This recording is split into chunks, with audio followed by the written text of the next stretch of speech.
Hello everyone, welcome to X Chapter channel. I've been getting a lot of questions from friends and family back in the States about what it's like right now in Japan with the coronavirus going on, and so I thought I would do a quick update on the coronavirus as seen from Japan perspective and what's happening here. This video is going to be divided into two sections. The first section is what's happening in Japan and Japanese reaction to the ongoing coronavirus issue. And the second part of the video is where I feel it's all going to end up.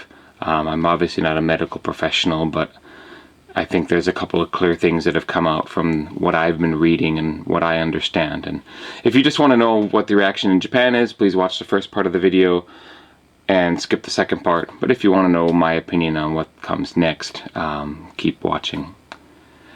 So first of all, there are cases in Japan, and probably most famously recently are the ones that have shown up on the cruise ship that's currently docked in Yokohama, where I live, and it's quarantined, and there's over 40 cases on that ship. And the Japanese government has, in general, their response has been to, they haven't put any sort of bans like the US or Hong Kong or Singapore have against people who have traveled or have been in Wuhan or mainland China recently, but with most of the airlines not running out of China anymore anyways, it's kind of a de facto ban that's in place. It's on the media a lot here, and certainly it's been pretty much non-stop coverage, all the nightly news, the morning wide shows. So what has this coverage done, and how have people reacted to the media coverage? Well, there's been a fair amount of criticism. I've seen it both in print and I've heard it from Japanese people regarding the government's response. Things like Abe and the government are too dependent on Chinese trade and Chinese tourist money to totally close the borders against Chinese, as well the US did and places like Singapore have. So there's been some criticism of the government response. It's certainly shown up in the way people are doing their daily life. As with a lot of other countries, this news has been popping up that masks are sold out everywhere, and Japan is no exception. The shelves here are bare in the local pharmacies and drugstores and home stores. And also sold out are the little bottles of hand sanitizer. Now you still can get the big bottles here, so you could, go buy a little small bottle and make your own small bottle that you can carry with you. So it is still possible to get hand sanitizer. You just have to buy the big bulk bottles. And those are often placed at entrances to department stores and shopping centers. And that was going on before the coronavirus came along, but now there's actually people lining up to use them as they go in and out of the shops. And I was actually in Yokohama Station this week and saw people lining up at a drugstore, presumably to see if there was a new shipment of masks or something. I've never seen people line up at a drugstore before opening like that. One other thing I feel I should mention is masks.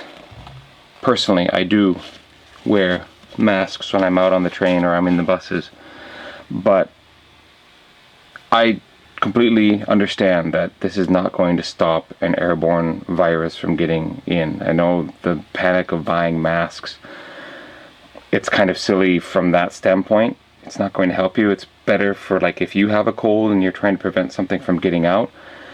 But the reason why I wear it, and the reason why I think other people should, is that it does prevent me from touching my face or doing anything here. Absent-mindedly, I'm not going to scratch my nose or rub my mouth or something because I have this mask blocking, and having it here, I'm like, oh yeah, I don't want to touch my face. So yeah, it's not going to stop airborne virus, but it will save me from myself. Okay, here's part two. What I think is going to happen from now on.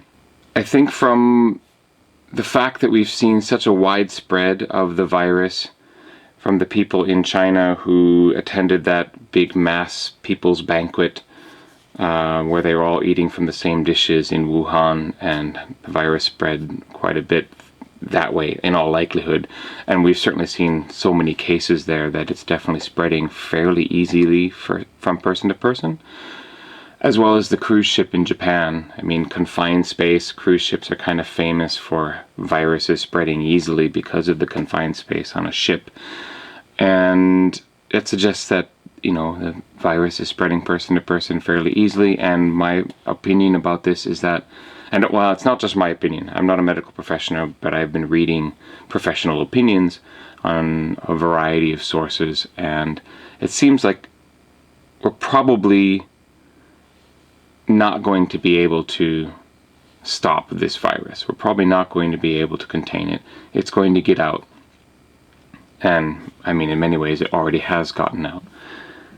Now, what is that actually going to mean? We don't know yet. A lot of people can speculate, even professionals can speculate, doctors can give their professional opinions.